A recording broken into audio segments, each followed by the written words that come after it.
السلام علیکم ګران کتونکو، زه یم اویس محمود او تاسو ګورئ اباسین خبر. نن موږ سره مرد مجاهد ان پی صوبایي صدر میاں افتخار حسین موږ سره موجود دی. هغې سره خبرې اترې کوو. السلام علیکم سر جي، څنګه تاسو؟ میاں صاحب دا راته ووایه چې ماینز اینډ منرلز کم بل پیش شوی دی، دې حوالې سره تاسو څه وایي او کم شیونه باندې ستاسو اختلافات دي؟ بل خبره دا چې صوبایي اسمبلی کې ستاسو نمایندګي ده، سینټ کې ستاسو نمایندګي ده، دې حوالې سره به تاسو څه کوئ؟ داسې ده چې یو خو دا بل تاسو په ټول ډسکشن هم واورېدو، تاسو ته خبر هم یې ماینز اینډ منرلز چې کوم مطلب 2025 لکه 2025 کوم ایکټ دی دی روړی دی، مونږ خو د سر نه د دې ایکټ خلاف یو. دې کې کوم شی ښه دی او کوم خراب دی په دې بحث نه کوو، دا وروستۍ خبره ده. فرست خبره ده چې دلته د 2019 آلریډي بل شته، په هغې کار لګیا دی، ایکټ مطلب چې هغه عمل پې کېږي.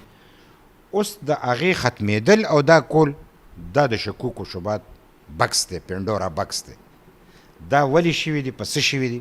دا د دې دپاره شوي دي چې دی دا اختیار د دې صوبې نه اخیستل غواړي او د اخیستو لپاره ډېر یو داسې پولیټ طریقه خپله کړې ده. ډېر په خوږه کې وایي چې د بین الاقوامي کاروباري کمپنۍ راولو او دا ټول پاکستان دا مطلب چې ماین اینډ منرلز چې کوم دی دا یو کو او یو جامع پالیسي جوړو او دا به ټول ملک ته ګټئ. لکه چې سړی په خوږو زهرو وجنې که نه، دا مطلب لکه په چینو کې چې راته زار اچوي، نو دا په دې طریقه خپل کړی دی. او دا چې کله دی دلته روړی دی نو دا د مطلب چې د کم دغه په ذریعه چې روړی دی، دا زه لکه SIFC د دې مطلب دا چې دا یو کونسل دی، دا ایگزیکټیو آرډر باندې جوړ دی. دلته صوبې خود صوبې سره اختیار شته، هغه زیرو، مرکز سره اختیار شته زیرو. تاسو داسې ایکټ جوړ کړئ چې دا ټول اختیار دی کونسل له راشي او دی ورته لیټر کړی دی. دا لیټر چې کوم دی دا وګوره، دا لکه ډي جي منرل کړی دی او دا ټول نوم یې شته، دغه شته او دې کې لیکلي دي دا ستا د میډیا او دا بیا راوالي که نه. ګوره چې په دې کې ورته لیکلي چې ایمیډیټ او کنفیډنشل او دا مطلب چې زر یې وکړه او مطلب چې چاته ونښې په غلی وکړه، اټ مینز. نو چې ته دا هر څه کې نو خو ستا نیت کې فرق دی که نه. نو ته چې زما نه دا وسایل وړې او ته د آئین په ذریعه وړې، نو دلته مال آئین پروټیکشن را کړی، تحفظ را کړی دی او هغه تحفظ د ټول نه غټ تحفظ 73 کنسټیټیوشن کې هم شته. خو بیا د هغې چې هغې کې کم کمی و نو هغه په 18 ترمیم کې پوره شو. تقریبا 70-80% پروونشل اټانومي ماته په 18 امینډمنټ کې میلاو شوې ده. په هغې کې د دې خبرې مطلب چې دی ته تاکید شوی دی چې په دې صوبه کې بلکې په پاکستان کې چې څومره صوبې دي او کم په دې کې اوسي، دا قدرتي وسایلو باندې ټول اختیار د دوی دی، بس ختم. اوس چې دا اختیار زما دی، زه پوه شو زما کار پوه شه کنه. نو چې توس دا استعمالې او ته زما نه وړې، دا د آئین خلاف ورزي ده او دا ایکټ چې کوم دی دا د 18 ترمیم په ضد دی، دا د آئین په ضد دی. او بیا د ټول نه غټه خبره چې اوس خو ډېره ښکاره شوه چې د عمران خپله خور علیمه بیبي وایي چې بای که تاسو عمران رها کوئ نو یې نه پس په هغه اجازت ورکړي دا کار به وکړي، خو که عمران نه رها کوئ نو دی ته یې ویلي چې دا هولډ کوي. نو زما صوبه ځکه چې مونږ کسور کړی دی که نه چې اسټبلیشمنټ په مونږ لوبې وکړي، اوس پته لګي چې دی له د حکومت ولې ورکو. دا په دې باندې ورکو.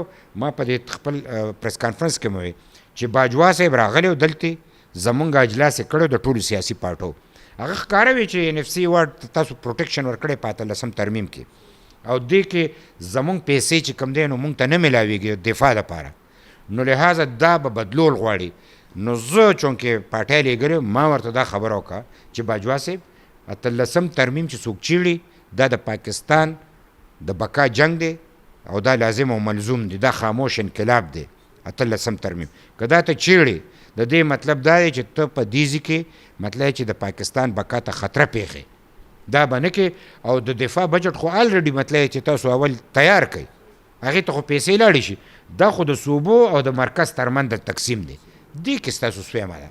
خو هغې دې ته نظر و چې دا پیسې به مونږ مرکز ته وړو، نو چې په هغه شکل یې نه شي وړی نو سې په دې شکل وړي.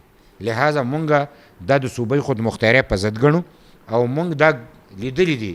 زه چونکې په دې ناستو ملګرو کې ټولو کې بوډا یم ما ته د دې خبرې اندازه چې دا مشرقي پاکستان جدا کېدو همدا حالاتو شیخ مجیب الرحمن همدا چغې والې چې بی ماله صوبۍ خود مختیاري راکوي دی ورته وی چې ستا په پټسن هم اختیار نشته پټسن د مشرقي پاکستان نه به راتلو هغه ورته ستاسو دلته په پټسن باندې کوم دغه چې جوړ شوي سړکونه شیخ مجیب رالو هغه ورته ما ته خو د دې د سړکونو د پټسن بوی راځي که زما پټسن نه وي ستا به سړک نو لہذا هغه د دې خبرې سزا وخوړه چې هغه ټول پاکستان کې الیکشن وګټو نو ورته وی تاله وزیر اعظمي نه درکو چا ورته وی یحیی خان اسټبلیشمنټ نن پاکستان که مات شو په دې مات شو چې صوبۍ خود مختیاري نه منله او دی مضبوط مرکز غوښتو پاکستان مات شو د هغې نه پس چې کم دی نو 18 ترمیم راغلی چې پاکستان به بچ کېږي څنګه دا موږ د پاکستان د بچ کېدو دپاره 18 ترمیم کړی دی پاکستان به بچ کېږي چې صوبې مضبوطي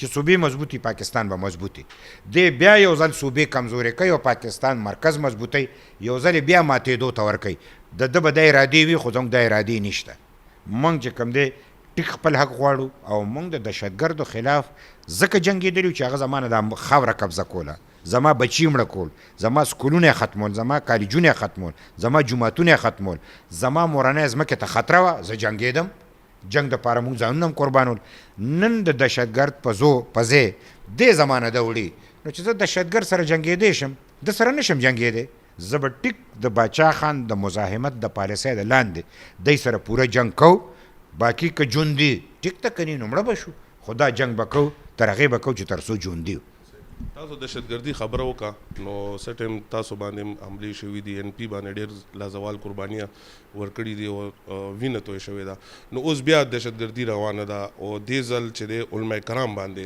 ټارګټ کیلینګ دی آیا دا افغانستان سره ستا هغه خرابوي تعلق خرابولی چې دی هغې باندې حمله کولو نو هغې بیان ورکړ او دیم بیان ورکړ چې جهاد چې دی افغانستان باندې نه کیږي نو هغه دې سایډ باندې راتاویږي لګیا دی ولې چې علما کرام ډېر شهید شو داسې ده د افغانستان د ایشو ډېره بدله ده او ډېره غټه ده یو ځل بیا امریکا غواړي چې دلته دی هغه خپل کنټرول والي د چا خلاف د چین خلاف هغه د باګرام د اډې باقاعده اعلان کړی دی او هغه ویلي چې د باګرام اډه بیس زه خلم خو د دې دپاره نه علم چې افغانستان ته نقصان رسوم چین روکاوم دی ورته دغه سپیچ کې ویلي دي ټرمپ او بیا ورته دا خبره کړې چې دلته کومه اصله زموږ نه پاتې ده هغه به د ناخلم څوک وایي ورکړی دی څوک وایي نه ورکړی خو به هر کیف طالبان حکومت ویلي چې نه دی ورکړی نو چې کوم حکومت ته هغه وایي هغه به پته لګي چې رښتیا وایي یا رښتیا نه وایي خو مونږ خو به د هغې منو ځکه چې د حکومت ته یې وایي مونږ نه دی ورکړی خو دی ونه اخلي اوس چې اخلي هغه ورکوي نه نو څوک به یې ولالي امریکې خو خپل فوج بوتلی دی نو پاکستان به ولالي کنه نو پاکستان سره دا خبره کړې ده چې تا به راله تا اخلي نو چې دی ولالي نو جنګ به کوي کنه ځکه چې پر ځای نه ورکوي که پر ځای ورکوي خو امریکې له به ورکوي نو چې نه ورکوي او جنګ کوي نو جنګ دپاره حالات خو به جوړی نو دا دهشتګردي د هغې دپاره ده دا حالات خرابول د هغې دپاره دي دا حالات چې دلته نازک دي خراب دي دا دی کوشش کوي چې د خلک دومره تنګ شي چې دی په خپله چغې وایي چې افغانستان طرف نه ظلم دی او دهشتګردي ده او په موږ راځي او تاسو پې یو اټیک وکئ نو دی به د امریکې هغه خبره سر ته ورسوي چې په افغانستان باندې به اټیک وکړي مونږ ورته وایو چې دا د عقل خبره نه ده تاسو د امریکې دپاره 2 ځل چې کوم دی نو دی پردي اور ته ټوپ کو ملک هم تباه کو پښتانه هم تباه که مونږ هم تباه کو په 3م ځل پردي جنګ ته مو وردن نه کېږئ ګوره 2 ځل خو تاسو بچ شوئ پیسې ډالرې مو ګټلې هېڅ پته نه لګېږي 3م ځل پکې ټول سر وخورئ ولې تاسو چې کوم دی نو غلط کار ته لاس اچوئ لہذا افغانستان سره جنګ مه کوئ امن راولئ مذاکرات وکئ او افغانستان آزاد خود مختار ملک ځان له پاکستان ځان له خود مختار آزاد ملک دی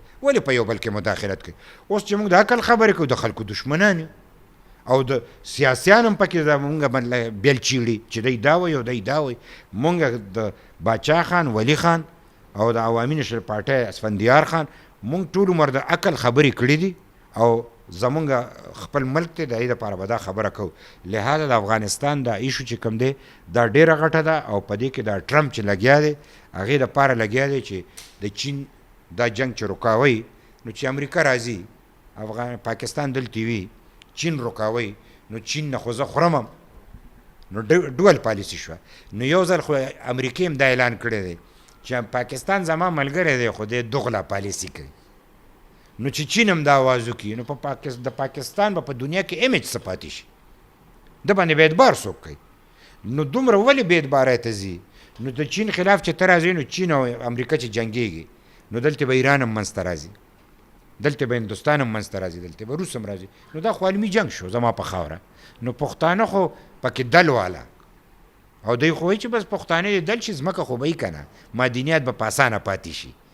نو مطلب چې که په دې ونه شو نو مطلب په ایکټ راناخلي. نو دوی خو د هغې دپاره کوشش کوي خو دا جنګ د خواهش مطابق خو داسې نشي کېدی چې دا به روکو شي. دی به ټیک ته چې د دې مطلب د لوی جنګ یو پارټنر به وي. دی به ما ته خو پارټنر نه ښکاري خو دی وایي چې موږ پارټنران یو. خو که دی پارټنر وي د دې مطلب دا نه چې په دې خاوره جنګ کېږي دی به بچ شي. داسې کار دی نه کوي چې دې ملک ته نقصان رسي. او چې دا ملک نی نو دوی به څه کوي. لہذا مونږه عوامي نشر پارټۍ د عقل فهم خبرې کوو، د وطن د آبادۍ د ازادۍ خبرې کوو، د آیین د بالادستۍ خبره کوو، د پارلیمنت د سوپرمیسي خبره کوو، د پروینشل اټانمي خبره کوو، د بنیادي حقوقو خبره کوو، د انساني حقوقو خبره کوو. مونږ ته د خلک غوږ کېږي چې دا ملک آباد شي او دلته خلک مطلب په رښتیا خپل ژوند تیر کړي. حضرت وی تاسو ډیر جلونه خوړلې دي اوس عمران خان دننه دی نو اسټابلیشمنت چې دی هغه یو خبره کوي او بل خبره کوي. مطلب هغه وی اسټابلیشمنت سره موږ مذاکرات کوو، دی وی هغه عمران خان ویلي چې موږ نه کوو، هر صورت نه کوو. نو دې حوالې سره تاسو داسې ده یو خو زما اړه نه غواړي چې زه په دا خبره وکړم. خو دا یو خبره چې د دغونتې جیل کي که نه نو زه خو رضاکارانه طور پاټۍ نه ایجاد علم ما دې وله ورکړي. روزانه ښه شتمتلې ملاقاتونه دي، د کورنۍ بیا ملاقات دی، د افسرانو د لیډرانو بیا ملاقات دی، د اسټابلیشمنټ بیا ملاقات دی. پارټۍ خلک پوس جنګېږي، یو وایي زه ورځم بل وایي زه ورځم. ته به ویږي نه هغلته به سم مطلب دروازه کوله ده او اسټابلیشمنټ هم پرې مزیا دي، د خپلې خوښې خلک پرېږدي او د خپلې خوښې خلاف خلک نه پرېږدي. نو دا اسټابلیشمنټ هم پکې ناجایزه کوي. خو دا مطلب د ده دا جیل دا په جیل حساب نه دی. داسې جیل مطلب چې ښه شته، ټي وي هم پکې ګوره، مطلب ورزش هم پکې کوه، خوراکونه هم برابر دي. مونږ خو هغه جیل تیر کړی چې اخره کې به په خوراک کې شګه وه. مونږ به چې وخوړه نو ډاکټر به وی چې بی ډېرې اوبه څښئ نو چې اوبه به هم څښلی کې هم شګه وه. نو مونږ به د ډی خان جیل یادوم. نو د ده دا خو ښه ځای دی، منځ کې ځای دی. خو البته دی وایي چې خبرې مه کوه. نو د ده چیرمین وایي چې هغه مونږ ته ویلي چې خبرې کوه. نو زه څنګه یم چې وایي خبرې مه کوه. اوس د هغه چیرمین وایي اختیار ما سره ما ته یې ویلي دي. او بل خو د ټول نه غټه خبره ده چې د هغې هغه بل څه دی د هزارې والا اعظم سواتی، هغه وایي چې د لومبۍ ورځې نه یې مال اجازت راکړی دی چې خبرې کوه. او اوس راله بیا اجازت دوباره راکړو چې بی ته بس خپل کار جاري ساته. د عمران خدا کمال دی چې ته ورشې تا ته هم اجازت دی، چې بل ورشي هغه ته هم اجازت دی. خو چې چا ملاقات وکړو نه اختیار کل دی هغه. او ټول او جنرال سیکرټري د پارټۍ د صدر نه اوچت دی. جنرال سیکرټري وایي چې ده ولې ملاقات وکړو، دا به ما کولو. دا عجیبه خبره ده. څنګه پارټي ده، دا څنګه کار دی. بس دغه یو د عمران عاشقان را جمع شوي او هغه عاشقان دي که معشوقه خدای دې وله مطلب چې ژوند ورکړي. زمونږ مطلب چې د چا سره ذاتي دغه نشته.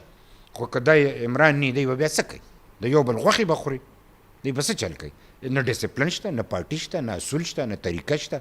نو دا لحاظه په دې باندې زه دا نشته چې اسټابلیشمنټ سره خبرې نشته. اسټابلیشمنټ سره د هغې اختلاف په دې نه دی چې زه تا سره خبرې نه کوم. هغه سره په دې اختلاف دی چې تا ما نه حکومت ایشتی ولې دی او حکومت دې راله راولې نه کو. هغه ټول توقعات د اسټابلیشمنټ سره تړلي دي. اسټابلیشمنټ اګینسټ نه، اسټابلیشمنټ کې نن هغه خلک مشران دي چې دوه سره یو ټیم کې ذاتیات کړي، هغه اختلاف شته.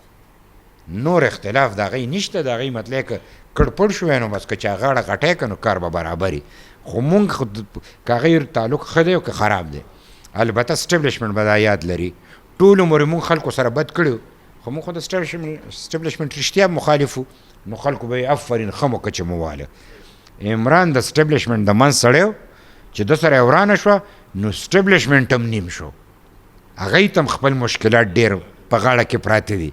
نو بس دا چا خبره چې څوک زیاتې کوي نو خدای نه نصیب کوي.